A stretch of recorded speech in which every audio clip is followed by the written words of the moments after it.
Bueno, a continuación, ¿vale?, vamos a tener un seminario que se titula Construyendo confianza, estrategias para frenar la desinformación y promover una comunicación constructiva. Y es gracias al apoyo de la Fundación Maldita y, bueno, Rocío va a continuar, pero yo antes me vais a permitir simplemente un guiñito, ¿vale?, que voy a hacer una cita que me ha venido a la cabeza según estaba escuchando esta última parte, que es de Unamuno, que dice que la verdadera ciencia enseña, por encima de todo, a dudar y a ser ignorante. ¿Vale? Muchas gracias, Rocío. Adelante.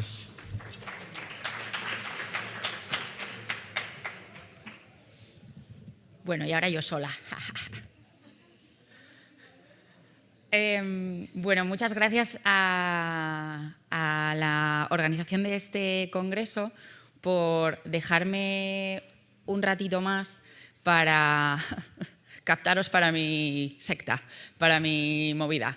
Lo primero que yo quiero es explicaros un poco por qué estoy aquí hablando de esto. Yo trabajo en la Fundación Maldita.es desde 2018. Nosotros somos una fundación sin ánimo de lucro que se dedica a luchar contra la desinformación.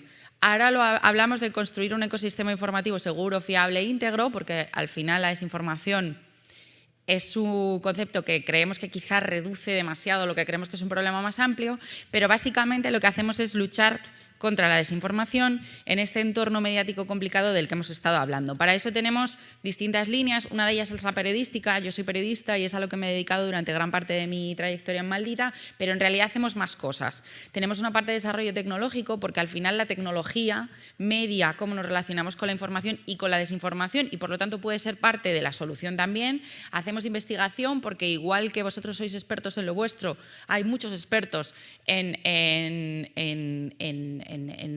ciencias sociales relacionadas con el periodismo y con cómo consumimos contenido e información, y nosotros podemos ayudar mucho en esas investigaciones porque tenemos muchísimos datos.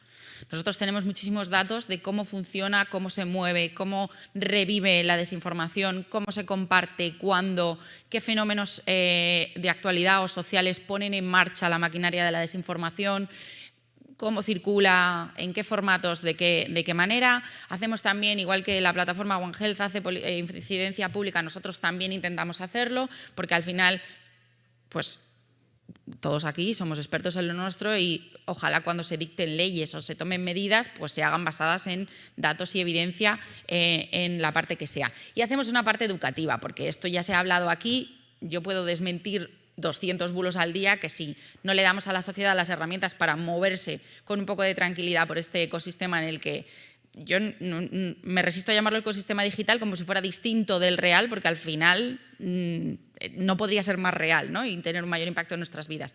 Entonces se trata de encontrar todas las formas, como decía Maite, de acometer un problema que es muy grande, muy complicado, que tiene muchas facetas, que nos afecta de muchas maneras y que, bueno, está presente por todas las partes de nuestra vida. Entonces, con esto en mente podéis ubicarme y por qué estoy yo aquí hablando de esto, ¿no? Pero como ya se ha dicho en la mesa de antes, estamos hablando muchísimo de esto, pero la desinformación no es de ahora, la desinformación ha existido siempre. Esto es un ejemplo de una serie de artículos que se publicaron en 1835 en el diario The Sun. Era una investigación que aseguraba que se había descubierto vida en el lado oculto de la Luna. Esto fue una serie de artículos de un periodista o una persona que firmaba con su nombre y que hablaba de que el descubrimiento era de un astrónomo, que era un astrónomo real de la época, que en aquel momento estaba trabajando en Sudáfrica y que debió flipar cuando se enteró de que alguien le había puesto esto entre manos. Esto es un bulo, una desinformación que evidentemente para nuestros parámetros de ahora no, pero para entonces fue muy viral, lo que habríamos llamado muy viral. Estaba apoyado en varias cosas, primero una narrativa muy chula, y dos componentes tecnológicos que podemos entender muy bien. El primero, este periódico tenía unas placas de impresión que hacían unas imágenes buenísimas para la época que permitieron poner imagen, ¿no?, ilustrar ese supuesto descubrimiento. O sea, era una cosa increíble, seres alados, unas manadas como de antílopes, un montón de... En fin, había una riqueza de imagen que hacía que la gente...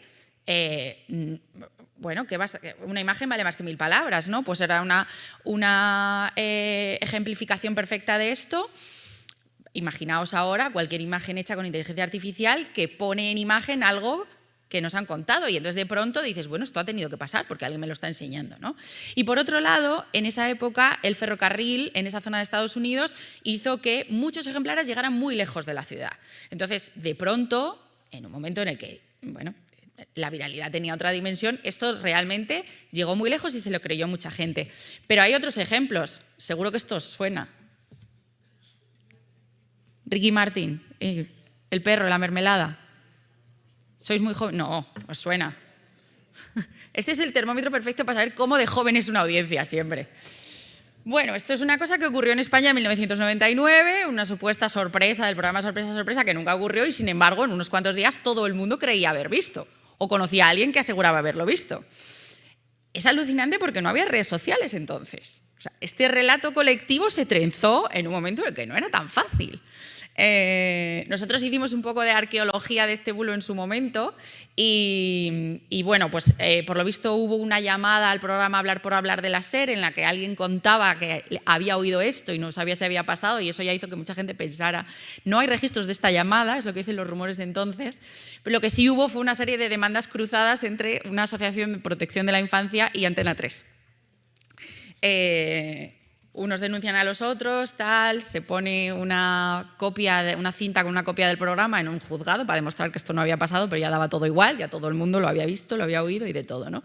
Tuvo que salir Concha Velasco en directo diciendo hemos sido víctimas de un bulo. Es una frase muy, bueno, a mí me cala mucho, ¿no? Esta frase. ¿Qué quiere decir esto? Que la desinformación, aunque hablemos mucho de ella ahora, en realidad no es un problema de ahora. Lo que sí es cierto... ¿No funciona esto? Ahí. Lo que sí es cierto es que el ecosistema informativo ha cambiado un montón.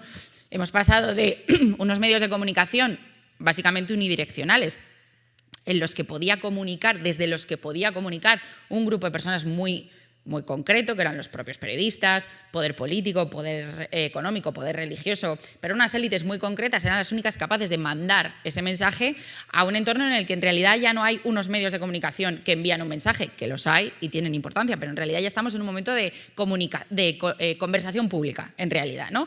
Todos tenemos redes sociales y quien no las tiene, tiene WhatsApp, que también es una forma de recibir y difundir contenido. Todos participamos, lo decíamos antes en la mesa, todo el mundo puede lanzar comunicación, mandar mensajes, hay canales, comunicadores con un impacto mucho más grande que cualquier medio de comunicación español, o por lo menos casi igual, y desde luego mucho más grande que la mayoría de los periodistas y de los profesionales de la comunicación que hacen su trabajo, pero no tienen esas enormes altavoces delante, ¿no? Claro, todo esto pues tiene una serie de efectos. Lo primero, tenemos que dejar de hablar de noticias falsas, por varios motivos. Lo primero es que creo que como ciudadanos preocupados deberíamos dejar de llamar noticia a lo que no es noticia, porque si es falso no lo es. Es una cuestión ya casi de concepto filosófico, pero no podemos seguir llamando noticias falsas, fake news, algo que no es una news, es mentira. Pero es que además la mayoría de la desinformación no tiene esta forma. Esto es lo que tú piensas cuando piensas en noticias falsas, pero la mayoría de la desinformación no tiene este aspecto, no tiene un titular, una foto, un texto. Hay algunas que sí, pero hay muchas cosas que son un audio, una captura de pantalla que circula que no sabes de dónde ha salido, un mensaje de texto, un vídeo de YouTube. Esas cosas son desinformación, pero no son una noticia falsa. Nunca han pretendido ser una noticia, nunca han sido emitidas en los medios de comunicación y, sin embargo, pueden tener muchísimo impacto. ¿Qué pasa? Que eso quiere decir que los medios importan, hemos estado hablando aquí del papel del periodismo, pero no solamente importan los medios. Este gráfico que tenéis delante es del el Thomson Reuters News Report, es un informe sobre la forma en que se consume noticias e información en distintos países que hace el Instituto Reuters todos los años. Este es el gráfico del último informe de España. ¿Cuáles de las siguientes opciones ha utilizado para encontrar, leer, ver, compartir o comentar noticias en la última semana? La línea azul de arriba es Facebook, pero a mí me interesa la siguiente, la línea verde, porque esa línea verde es WhatsApp. En España es uno de los países donde más gente dice recibir y difundir información por WhatsApp. Esto es alucinante por varios motivos. El primero es que los contenidos que a ti te llegan por WhatsApp tienen un sesgo que es el de tus círculos. O sea, no, a lo mejor eres un periodista y tienes todos tus amigos periodistas, como me pasa a mí, pero la mayor parte de la gente recibe pues, de los grupos de padres y madres del cole, de los amigos del equipo de fútbol, las amigas del equipo de fútbol, los colegas del instituto. Esos son los filtros que reciben, los filtros que pasan mucho del contenido que recibimos. Y otra de las cosas que es interesante de que la gente reciba información por WhatsApp es que WhatsApp es un medio cerrado, no es una red social, no es un medio de comunicación. No sabemos lo que está circulando por WhatsApp. Tú puedes poner una barbaridad en Instagram y se te va a llenar de comentarios diciéndote que es una barbaridad. Pero tú pones una barbaridad en un grupo de WhatsApp y a lo mejor nunca nadie responde a eso. Nadie lo ve. Entonces, hay una viralización soterrada de conversaciones, temas, contenidos que pasa sin ser detectada. Y eso es... hay otro concepto interesante que es el de, en inglés es news avoidance, pero bueno, es como gente que no quiere informarse, gente que activamente evita consumir información. Una actitud que yo entiendo, porque tú llegas a tu casa a las 7 de la tarde, después de haber estado currando todo el día, te pones a hacer cenas, bañas a tus hijos, les acuestas, son las 9:30 de la noche y lo último que te... Perdón, es que ayer estuve en el concierto de La Oreja de Van Gogh. Me lo he cantado todo. Y lo último que te apetece es verte el telediario. Es muy comprensible. Esto aumentó en España muchísimo a partir de la pandemia y seguro que todos podéis empatizar con ese sentimiento de, mira, es que no puedo más ya. Pero en realidad tú nunca puedes evitar completamente la información. Todo el mundo está expuesto a información de una u otra manera, a no ser que, oye, seas como José Sacristán, que por lo visto no tiene ni móvil. Pero la mayor parte de la gente sí está recibiendo información. Lo que pasa es que no está poniendo la cabeza en me voy a informar, sino está simplemente recibiendo contenido. Ese contenido que mezcla muchas cosas. ¿Cuál es el resultado de todo esto? Pues que como parte de esa falta de alfabetización mediática y como parte de estos cambios tan rápidos en el ecosistema informativo, lo que ha pasado es que hemos perdido el ancla. El ancla, llamamos nosotros a eso que te decía que lo que venía después era información. Las señales horarias, después viene el boletín informativo, la cortinilla del telediario, después viene el telediario, el papel del periódico. Lo que hay dentro es información sesgada, manipulada, línea editorial, lo que quieras, pero tú estás poniendo tu cerebro en que lo que estás haciendo es informarte a partir de ese momento. Ahora esto ya, la mayoría de la gente nunca entra en ese modo, o hay mucha gente que nunca entra en ese modo o no solo recibe información cuando tiene la cabeza en ese modo. ¿Por qué? Porque, lo decíamos antes, tú estás haciendo scroll en TikTok y está la información, el entretenimiento, el humor, la opinión, la publicidad, todo va junto. Eso quiere decir que tú te enfrentas a ese consumo de contenido de otra manera, con menos filtros, con un espíritu crítico mucho más desactivado, un pensamiento crítico mucho más desactivado. Ha sido un lapsus, pero no me pasa más. Porque tú no estás diciendo voy a leerme el periódico, voy a ver qué ha pasado en el mundo. No, tú estás consumiendo contenido que va todo mezclado, ¿no? Y eso, bueno, tiene un efecto y tiene un impacto en cómo nuestro cerebro y cómo nosotros nos enfrentamos a ese momento de informarnos. Esto es una cosa que a los periodistas nos molesta porque nos quita parte de ese papel y de esa relevancia que nuestra profesión históricamente ha tenido, o al menos nosotros nos hemos atribuido, que es la de nosotros le contamos a la gente el mundo en el que vive, ¿no? Esto ha perdido hemos perdido mucha proporción de ese papel nuestro, ¿no?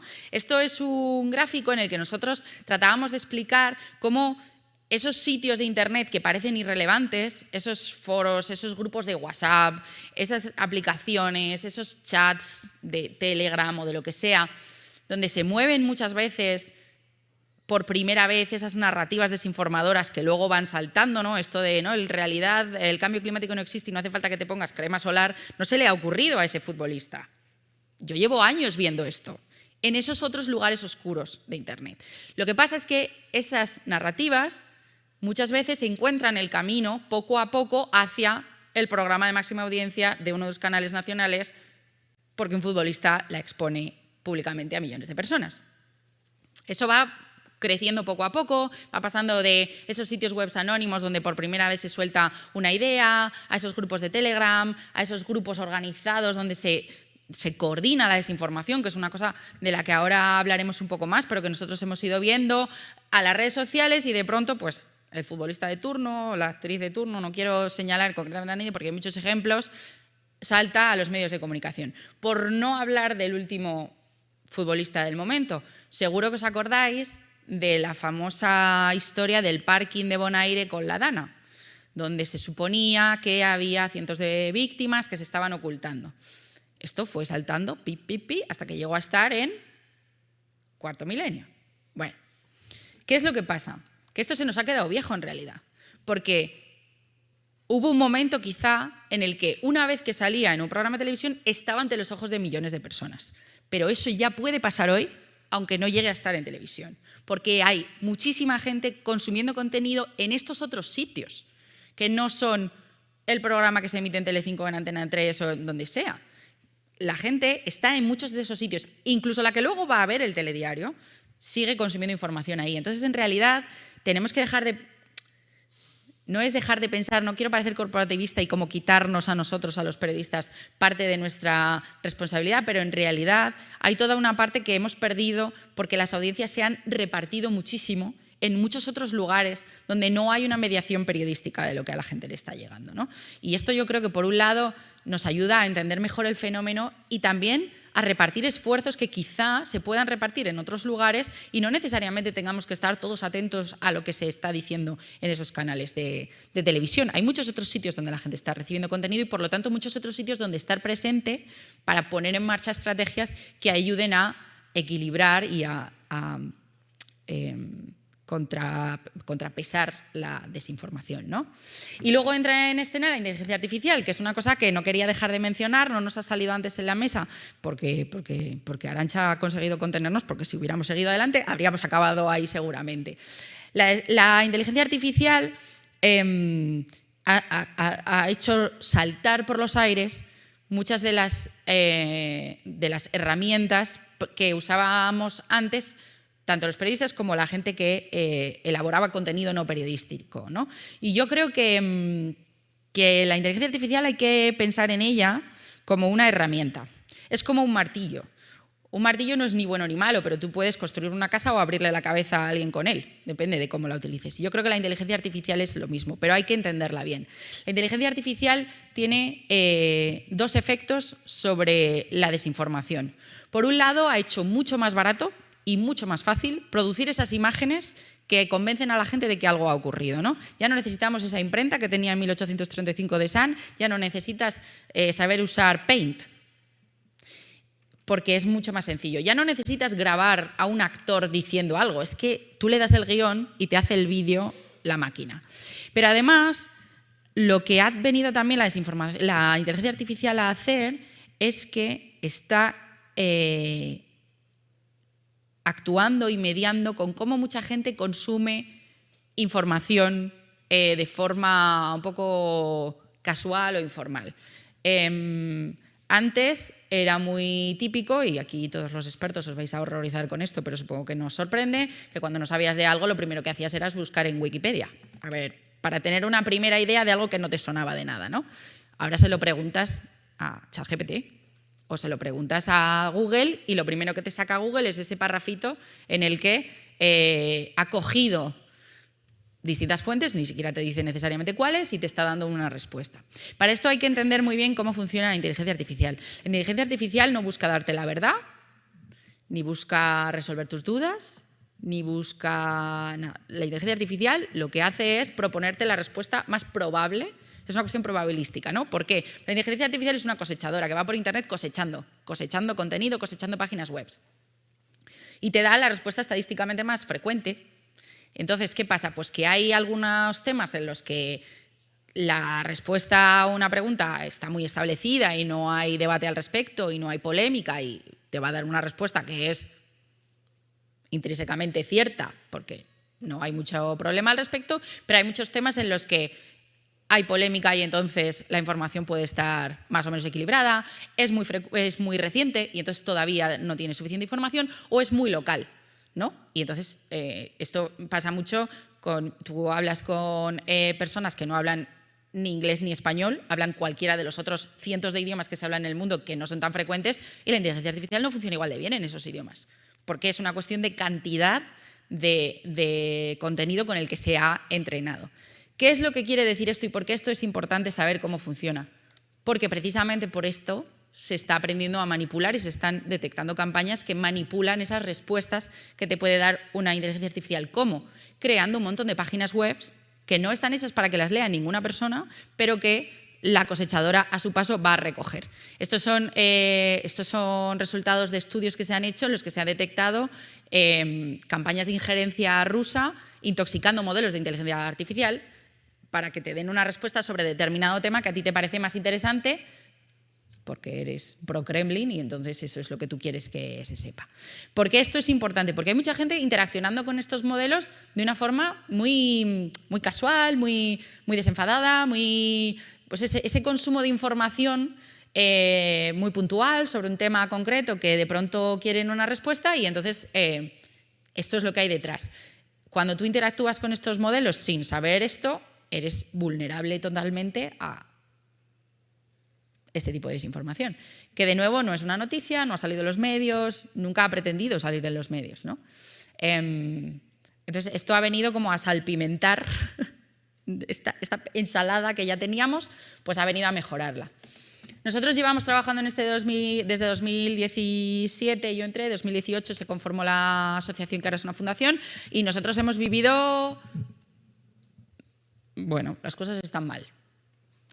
Quiero decir que esta charla va a bajaros al pozo, pero luego vamos a salir, ¿vale? Porque luego vamos a ir a qué se puede hacer, cómo lo enfocamos. Pero bueno, la verdad es que las cosas no están muy bien. Ahí tenéis el 1 de octubre de 2017 fue una de las primeras veces en las que se han detectado esfuerzos coordinados de intervenir en la vida política y social española a base de desinformación.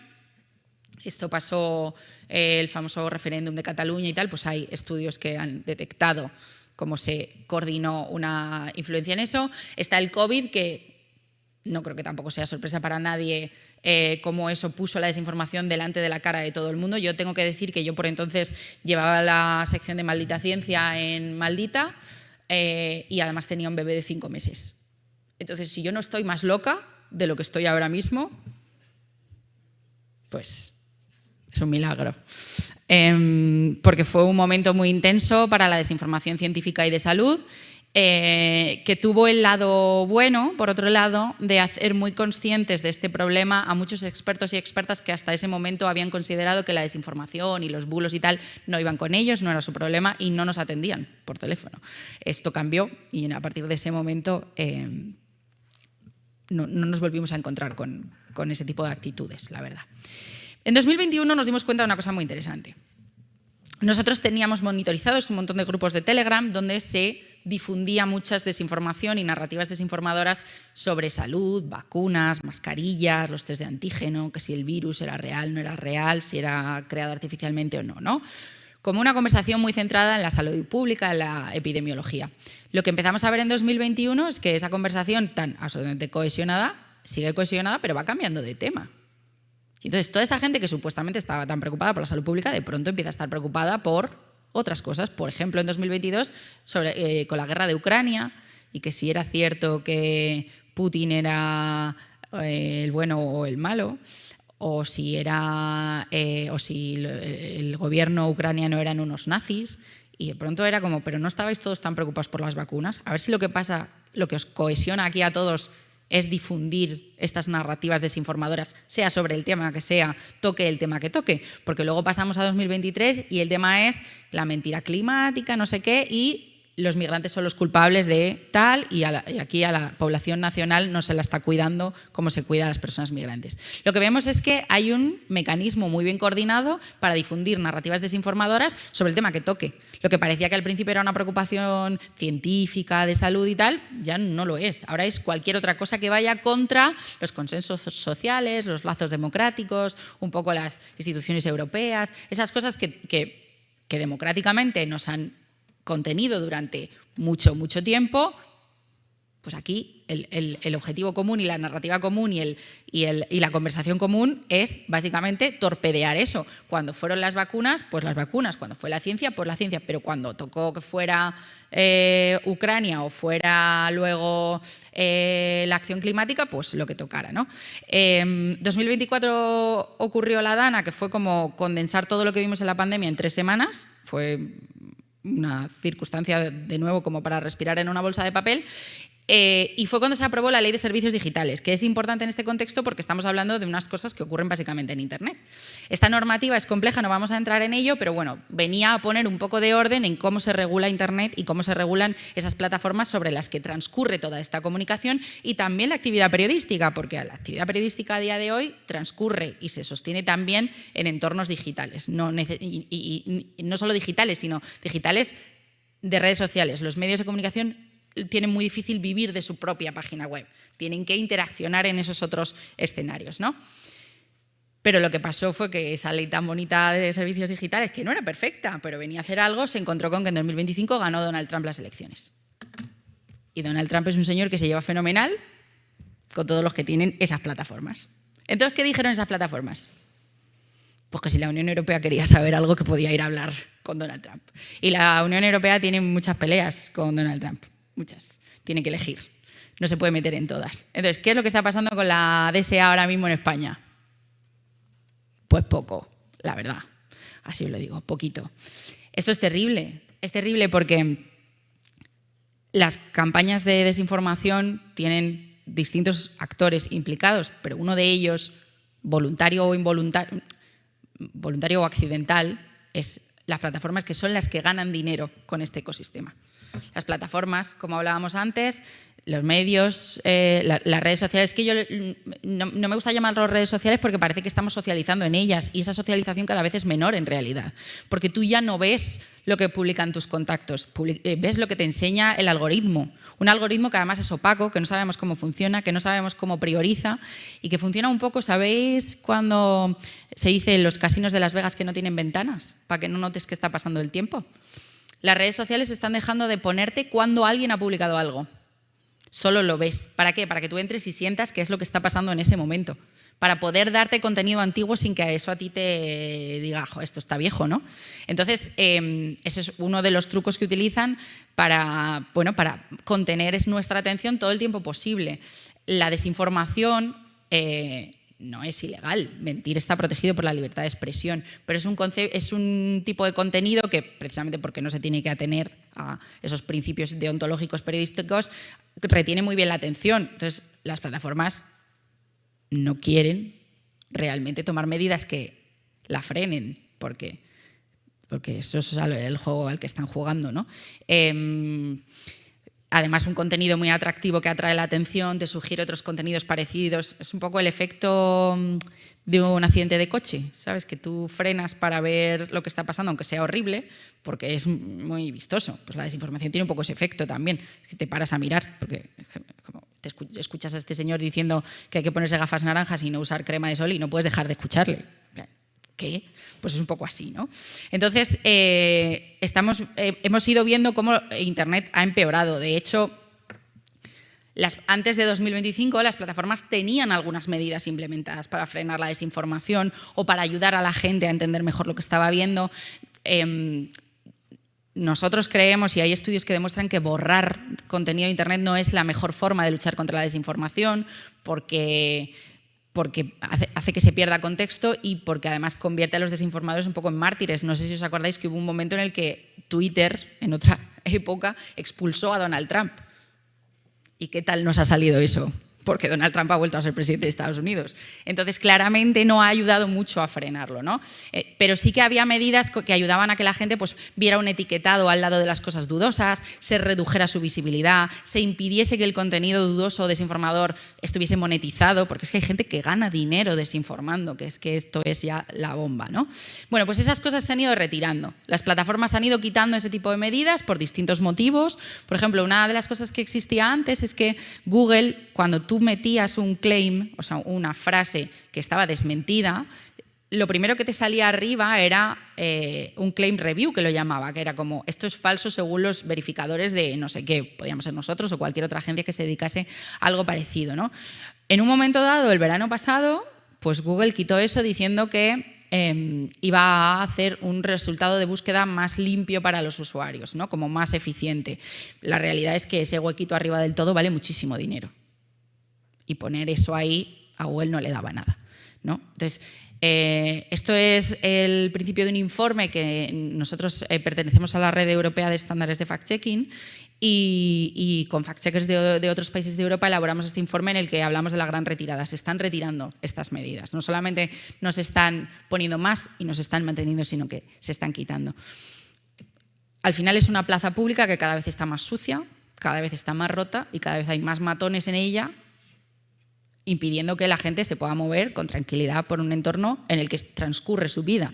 Podríamos decirle a la gente, no, salíos de las redes sociales, podríamos hacerlo, pero la verdad es que están ocurriendo muchas cosas ahí que están en su vida y también es muy injusto, ¿no?, retirarse o pedirle a la gente que no participe de esa parte de la conversación. Bueno, estos son algunos ejemplos de investigaciones que nosotros hemos hecho que visualizan esto, ¿no? Cómo las plataformas no hacen nada y de hecho están permitiendo que se moneticen contenidos que promueven desinformación. De hecho, hay algunos casos que son especialmente graves y que están especialmente recogidos en esa ley de servicios digitales que no se está llevando a cabo. Por ejemplo, y volviendo a ejemplos que tienen que ver con lo que se habla en este congreso, cuando la desinformación y las campañas de odio atacan a agencias como la EMET, que necesitamos que la ciudadanía confíe en la EMET y escuche a la EMET cuando dé avisos. Tenemos ejemplos muy cercanos y muy trágicos de esto. Bueno, pues esto no se está impidiendo. No, hay un riesgo para la seguridad física de las personas en la pérdida de confianza de la EMET. Esto está recogido como un riesgo específico dentro de esta ley de servicios digitales que os digo que no se está cumpliendo a día de hoy, ¿no? Y entonces, ahora que estamos todos como muy deprimidos, pues vamos a ver qué se puede hacer.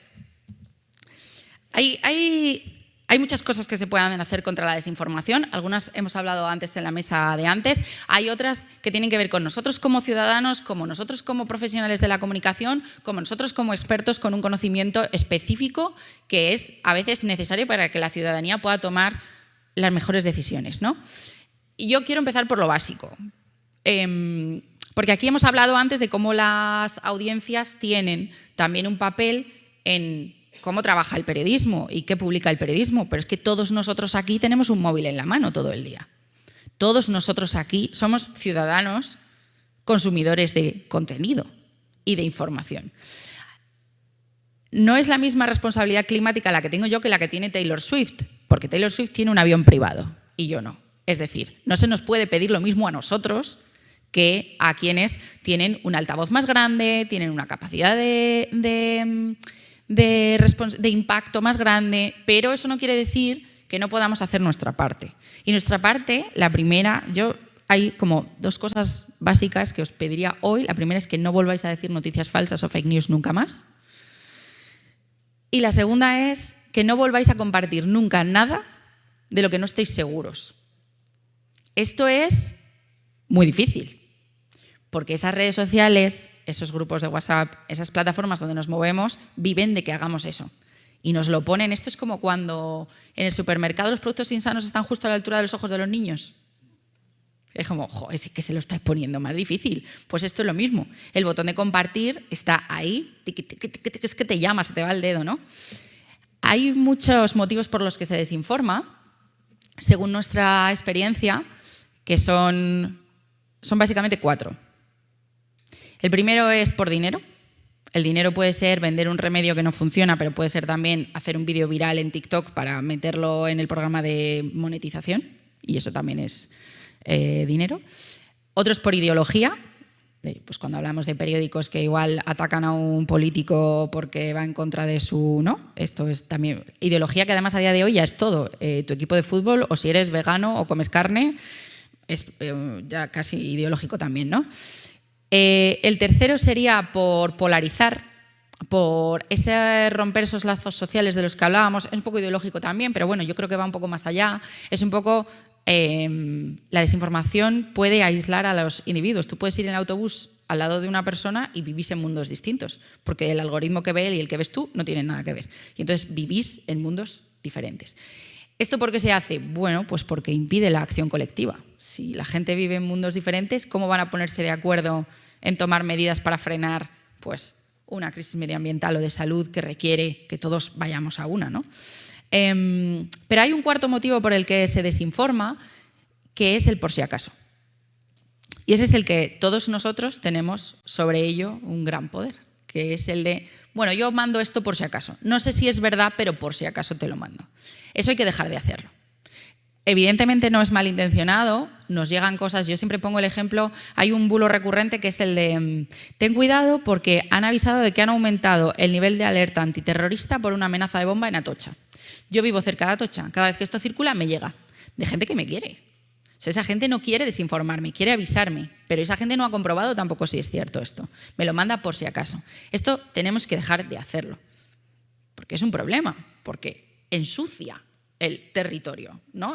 Nuestra parcelita cada vez está más sucia y no la estamos limpiando. Entonces, esto es tan fácil y tan difícil como hacer estas tres cosas, que es frenar un momento, pararse a pensar y hacer una pequeñísima verificación. Yo sé que la gente no tiene tiempo para investigar las cosas que nosotros dedicamos nuestra jornada laboral a ello, pero muchas veces sí hay cosas que se pueden hacer. Hablábamos antes de la importancia de que la gente se pregunte las fuentes de una información, no solo el medio en el que se publica, sino ¿esto quién lo está diciendo? ¿Esto de dónde ha salido? ¿De dónde te ha llegado a ti lo de la alerta antiterrorista? Porque esto si lo dice alguien tiene que ser el Ministerio de Interior o la policía, no es cualquiera. Entonces, ¿de dónde ha salido esto? Mira a ver si la policía lo ha puesto en sus redes sociales. Si hubiera un aumento de alerta antiterrorista para la población, si hubiera un aviso, la policía se habría movido a muerte para sacarlo en todos sitios y que todos nos hubiéramos enterado, ¿no? Entonces, ese trabajo de verificación muy rápido, muy breve, muchas veces puede desactivar un montón de contenidos de este tipo a poco que lo pensemos. Esto, que parece tan tonto, tiene un grandísimo impacto porque hace de cortafuegos, frena muchísima desinformación, que vive de que nosotros la difundamos. Es decir, estas narrativas desinformadoras y estas campañas coordinadas tienen su impacto, pero hay muchas de esas campañas que confía en que luego tú como ciudadano vas a cogerlo y lo vas a seguir moviendo hacia adelante, ¿no? Entonces, esto es una cosa como para todo el mundo. Yo lo pondría en camisetas, tazas, gorras y alfombrillas de ratón para el ordenador, ¿no? Porque es muy sencillo y yo creo que todo el mundo puede llevarlo a cabo. No necesitas... lo que pasa es que hay que entrenar, es lo que hablábamos antes de los hábitos, ¿no? Hay que entrenar ese hábito. Hay que entrenar ese hábito de no difundir cualquier cosa que te llega. Hay que entrenar ese hábito de pararte a pensar si tiene sentido esto que te está llegando. Y hay que entrenar ese hábito de asumir que porque este es el mundo en el que vivimos ahora, el riesgo de que sea falso es alto. Entonces tenemos que hacer ese trabajo de comprobación, ¿no? Y luego, cuando ya, más allá de lo que como ciudadanos podemos hacer, yo creo que como organizaciones, como expertos, como personas que tienen una capacidad de acción un poco más alta, ¿no? O sea, que va más allá de esa mera responsabilidad como ciudadanos individuales que tenemos y que deberíamos ejercer, yo creo que hay 4 cosas que se pueden poner en marcha de una forma básica y general. No hace falta tener tampoco proyectos muy complejos que evidentemente se pueden desarrollar o implicarse de una manera más profunda en la lucha contra la desinformación, pero sí creo que hay algunas cosas que todo el mundo puede hacer, ¿no? Que son estas 4. Entonces vamos de una en una. Primera, lo que hablábamos de la escucha. Es muy tentador decirle a la gente lo que tiene que saber, pero muchas veces es más útil saber de qué está hablando la gente. Y entonces ahí detectar esos huecos de información donde aterrizan las narrativas desinformadoras o simplemente el tema del día. Las campañas de desinformación funcionan cuando se enganchan con el tema del que se está hablando en la actualidad, cuando enganchas sobre el caso de Zapatero, cuando enganchas sobre el accidente de Adamuz, cuando enganchas con el caso de Noelia Castillo. Vimos muchísima desinformación sobre el caso de Noelia Castillo. Fue un ejemplo perfecto de cómo montarle una crisis de reputación a una organización como la Organización Nacional de Trasplantes. Si queréis luego hablamos un poco más de ese ejemplo, pero fue increíble lo que nosotros vimos, ¿no? ¿Por qué? Porque la conversación pública en general tiene varios niveles. En uno están personas que tienen un componente formativo, una información, pues la gente que está aquí hablando de estos temas, ¿no? Ciudadanos especialmente informados, la clase política, los científicos. Y luego gente que tiene un especial interés en un tema muy concreto, por el motivo que sea, ¿no? Hay gente que sabe de unas cosas, hay muchos mundos en nuestro mundo. Pero luego hay toda otra parte de la conversación que transcurre en otro nivel, en el que se habla sin un conocimiento necesariamente muy especializado. Luego hay fenómenos muy curiosos, como ocurrió con la pandemia, cuando de pronto todos éramos expertos entre las diferencias entre un PCR y un test de antígenos, que es una cosa ultra técnica, y de pronto todos teníamos una idea. Pero eso no suele ocurrir, porque los temas cambian muy rápido y no podemos esperar que la población profundice en todos ellos, ¿no? A mí además me gusta recalcar aquí que por mucho que nos creamos muy expertos en cosas, no lo somos en todo. Y en muchos temas vamos a estar en el nivel de abajo de la conversación. Y yo uso este ejemplo. Yo que he trabajado en desinformación científica durante mucho tiempo, probablemente, posiblemente, casi seguro, aunque no del 100%, sería difícil colarme un bulo sobre vacunas. Pero si a mí se me estropea el coche y voy al mecánico, pues el mecánico me puede engañar perfectamente porque yo sobre eso no sé nada. Lo cual me lleva también a poner muy en cuestión ese comentario de es que la gente, si te crees esto, es que te mereces lo que te pase. ¿Me merezco yo que me estafe el mecánico? Yo creo que no. Entonces, a mí sí me parece que despreciar determinados niveles de la conversación, porque mira, es que, pues ya está, pues que beban lejía. Pues hombre, que se quemen, que no se pongan crema del sol. ¿No se lo ha hecho el futbolista este? Si se lo creen, pues... Pues me parece un poco insolidario ese punto de vista, la verdad. Y a mí ahí sí me parece que, bueno, que hay que escuchar, que hay que estar atentos a lo que se habla ahí, ¿no? El segundo es la proactividad, y eso también ha salido antes en la mesa. Si no hablamos de algo, alguien lo va a hacer. Pensar que no, esto es una tontería y no merece mi tiempo y mi atención, bueno, como cuestión individual, pues yo puedo entenderla. Pero como una organización o un grupo de personas que queremos poner un mensaje que es importante ahí fuera, me parece que es contraproducente. O sea, yo creo que hay que tomarse estas cosas en serio, pues lo de beber lejía o lo de no ponerte crema de sol. Yo sí creo que es importante saber que eso es un tema que requiere una atención profesional y experta. Creo además que hay que estar atentos para acometerlo rápidamente, porque otra de las cosas que siempre salen en estas conversaciones y que generan mucha frustración, a mí la primera es que el bulo va a 200 por hora y tú vas a 20 detrás. Entonces nunca llegas igual de rápido. Lo cual quiere decir que hay que intentar que tu tiempo de reacción no sea muy alto, porque entonces cuando llegues, pues ya es tarde, ¿no? Y sobre todo decir, bueno, si no decimos nada, si metemos la cabeza bajo la mesa, esto se acaba pasando. Eso no pasa, en mi experiencia. Si pasa es porque ha aparecido otra cosa, pero no porque el tema per se se haya desactivado, ¿no? De hecho, hay muchos temas que parece que se han desactivado y luego pasa cualquier cosa y ¡pumba!, salen otra vez, ¿no? Lo vimos, por ejemplo, la Dana fue una situación muy dura para mucha gente. Evidentemente, la primera es la que lo sufrió directamente, pero una organización que lo pasó muy mal fue la Cruz Roja.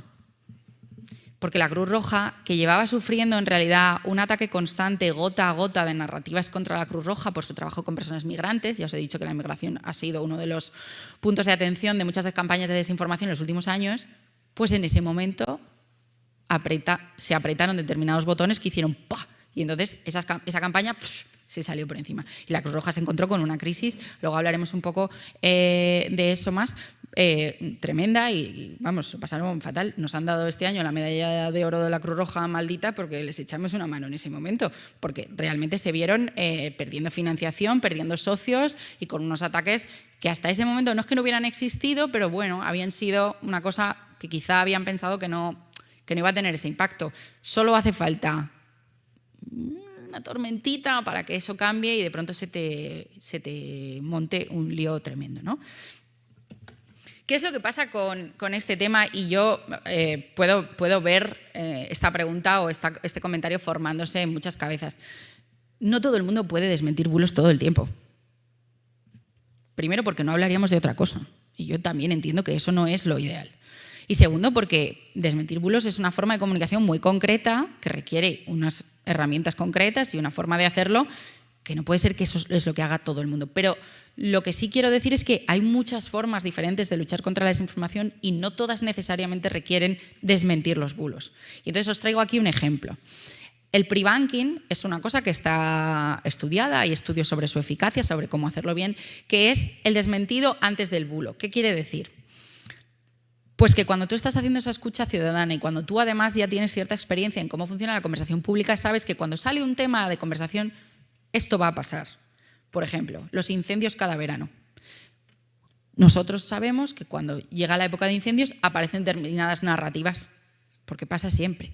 Pues a lo mejor podemos irnos adelantando, explicando cosas en las que esas narrativas confían en determinados huecos o determinada ignorancia en algunos aspectos de la población para arraigar. Pues a lo mejor lo que podemos es, antes de que eso pase, de una forma más proactiva, más positiva, no solamente ir, no, esto no es verdad, sino ir a ayudar a la gente a llenar esos huecos para que cuando el bulo llegue, la gente ya tenga es como una vacuna, ¿no? El concepto de vacuna es como tú ya estás inmunizado previamente y entonces cuando eso te llega ya te suena y entonces ya tienes defensas contra ello. Es una de las formas, evidentemente hay muchas, pero lo que quiero decir es que cuando yo intento engancharos a todos para mi secta de luchar contra la desinformación, no pretendo o no creo que lo necesario sea que todo el mundo se ponga a desmentir bulos constantemente, ¿no? Sino que creo que hay otras cosas que se pueden hacer. El pre-banking es muy interesante porque además me ayuda a explicaros otro concepto que yo creo que es cuando lo explicamos todo el mundo lo entiende, pero que quizá no había pensado, que es que una forma más eficaz de luchar contra la desinformación es no desmentir el bulo, sino la narrativa que hay detrás. ¿Qué quiere decir con esto? Nosotros sabemos, porque lo hemos visto y porque esto también está estudiado, que la desinformación tiene varios niveles. No es solo un bulo. Los bulos se apoyan en narrativas, que son ideas un poco más complejas, más estables. El bulo cambia cada día, es uno diferente.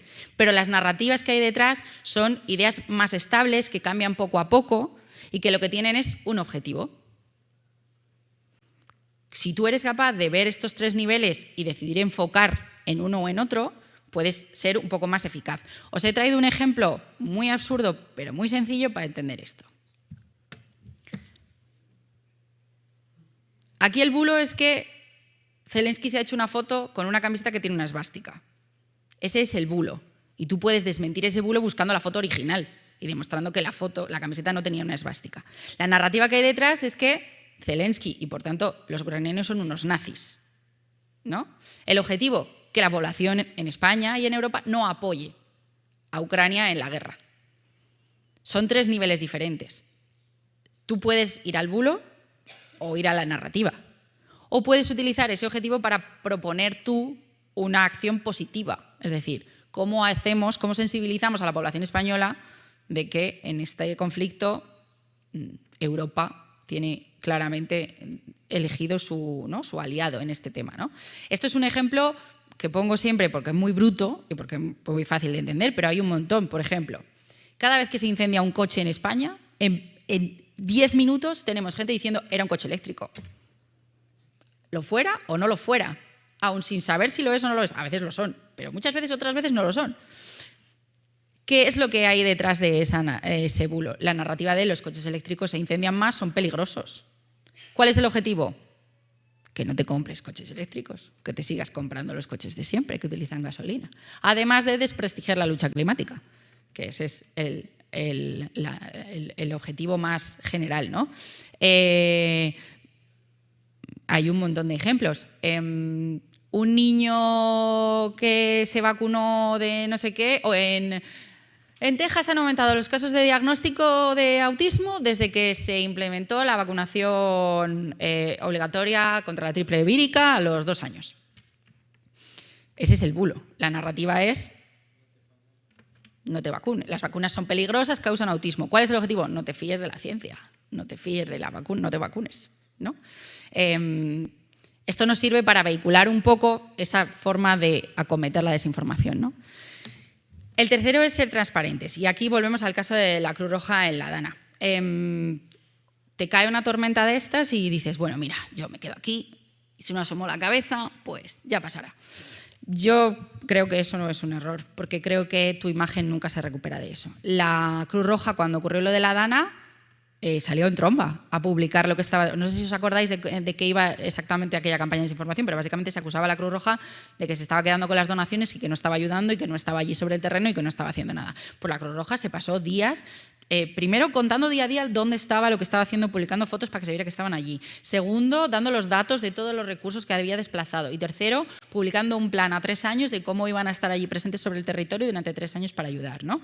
Bueno, la Cruz Roja se recuperó de esta crisis. Evidentemente, y como hablábamos antes, siempre te queda el terraplanista, que nunca le vas a convencer, pero es que a lo mejor tenemos que intentar no pensar en ese terraplanista cada vez, es que estamos obsesionados también con esa gente y a lo mejor lo que tenemos que pensar es que hay mucha otra gente escuchando la conversación, mucho más discreta, que no hace ruido y no se la oye, pero que está ahí y esa es quizá la gente a la que nosotros tenemos que aspirar a convencer. Si hablábamos antes, es que hay que dejar de hablar con el terraplanismo. Uso el terraplanismo, pero podéis poner antivacunas, el ejemplo que queráis. Esto es como cuando tú estás en la cena de Nochebuena, en mi familia no pasa, porque como estamos nosotros no pasa, pero en todas las familias hay un cuñado o una cuñada que en la cena de Nochebuena empieza a decir que si la pandemia era mentira, la pandemia era mentira porque no sé qué y tal. Bueno, pues evidentemente tú puedes decidir no hacerle caso, pero entonces tus primos y primas lo único que están escuchando es al cuñado. Entonces, a lo mejor tus primos y primas de ahí salen con que, bueno, pues debe ser verdad, porque es el único que dice cosas, pues yo creo que ahí a lo mejor hay una conversación que se puede tener. Es verdad que hay que preservar la salud mental de cada uno y uno decide hasta qué punto se mete en la cena de Nochebuena en un follón. Pero bueno, que yo sí creo que hay que salir, hay que responder, hay que estar presentes y hay que dar esa conversación, porque si no, la única voz que se escucha es la otra, ¿no? Y luego aquí traigo otro ejemplo, que siempre es un poco polémico, pero que a nosotros nos cayó como un jarro de agua fría. Es muy tentador a veces, sobre todo desde las autoridades, dosificar la verdad porque quieres conseguir determinada cosa, ¿no? Esto pasó en el caso de las mascarillas. No sé si os acordáis, pero durante las primeras semanas de pandemia y primeros meses, las mascarillas no eran necesarias, no hacían falta. Y luego resulta que se hicieron obligatorias. Y esto a la gente le sentó tan mal, rompió tanta confianza pública este cambio de... ¿Qué era lo que pasaba? Que no había mascarillas al principio. Pero en vez de decirle eso a la gente, en vez de decirle lo ideal es que usáramos todos mascarillas, pero mientras llegan las mascarillas para todos necesitamos que las usen el personal sanitario, en vez de decirle eso a la gente, se dijo, no hacen falta, no las compréis que no hacen falta. Y luego todos con mascarilla.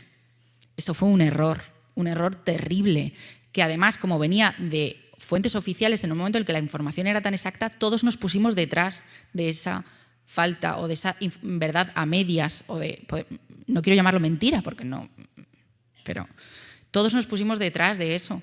Y eso destruyó la confianza en esas autoridades sanitarias y en los que estábamos intentando hacer una divulgación constructiva en ese momento. Y luego hubo que recuperar eso. Y yo creo que eso fue un error.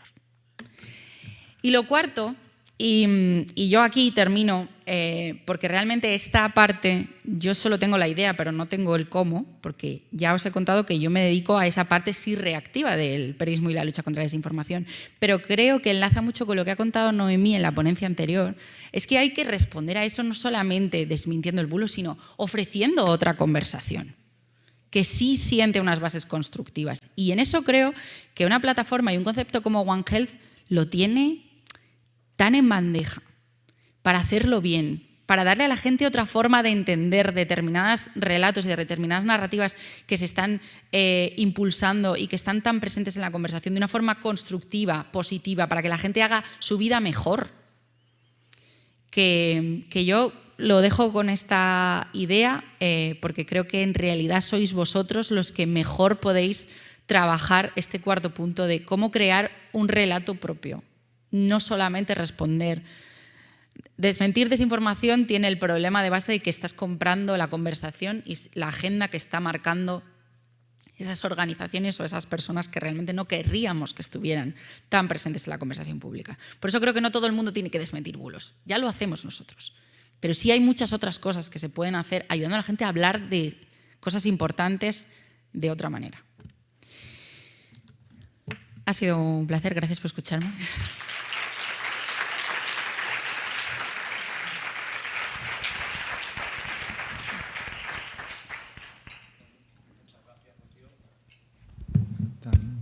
abierto. Bueno, muchas gracias, Rocío.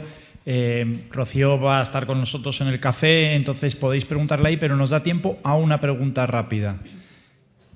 Bueno, aquí tenemos un brazo que se ve bien. Hola, Pepe Forcada, soy enfermero, presidente de la Asociación Nacional de Enfermería y Vacunas. Tenía muchas preguntas que hacerte y a la mesa anterior también que me quedé sin poderlas hacer. Pero mira, solamente una, a ver tú qué opinas. Yo llevo trabajando muchísimos años en el campo de las inmunizaciones y siempre he echado a faltar una respuesta institucional por parte de la Administración cuando han salido pues, los bulos de siempre, ¿no? Entonces parece que la política era, si les contestamos, vamos a engordar la bola y cuanto menos digamos, pues mejor. Y yo siempre he estado en contra de eso. Yo creo que hay que contestar con la evidencia científica y hacerlos callar. No sé qué opinas tú y como no tengo más tiempo te comentaré otra cosa luego en el café. Gracias. Yo estoy de acuerdo contigo. Me parece que además la inmunización, que es una cosa... O sea, una de las grandes conquistas, ¿no?, de la ciencia y de la humanidad, quiero decir que puede haber otros temas que quizá, asumiendo que puede haber más polémica o más división de opiniones, pues quiera ser más cauto, pero en algo así, que tienes millones de vidas salvadas cada año en todo el mundo gracias a las vacunas, ¿cómo no estás dando ese mensaje en todas partes, a todas horas? Es verdad que en España lo que yo creo que impacta esto que voy a decir, en España las vacunas nunca se han cuestionado demasiado. En realidad la gente vacuna a sus hijos sin ningún tipo de preocupación en general. Pero sí creo que cuando llegó la pandemia ese relato se hizo más visible y yo creo que eso había que cortarlo de raíz. O sea, en España fallece un niño de sarampión cuando todo el mundo se vacuna y todos estamos horrorizados de que eso pueda pasar un niño solamente. Entonces yo creo que ahí hay que cortar eso. Lo que sí creo que hay que tener mucho cuidado es en no estigmatizar a todo el mundo que defiende creo que la cuestión de no vacunarte o no vacunar a tus hijos puede ser más compleja que solamente la falta de cultura científica. Creo que hay una parte que tiene que ver con una diversidad cultural. En España vive mucha gente que viene de países donde quizá no haya unos programas de vacunación muy sólidos, donde quizá no puedas confiar tanto en la sanidad pública porque pues igual todo lo público no funciona bien. O sea, quiero decir que creo que hay que entender que puede haber matices en esa conversación y no meter a todo el mundo como al futbolista de turno, que a este sí que lo metemos en el peor saco posible, pero no creo que haya que meter a todo el mundo en ese saco. Pero sí que creo que que las autoridades sanitarias, que esa conversación hay que hablarla y además con todo el peso que te da la seguridad de una cosa que es intrínsecamente buena para la gente. Entonces a mí también me parece una pena que no se aproveche para dar ese mensaje. Muchas gracias, Rocío. Y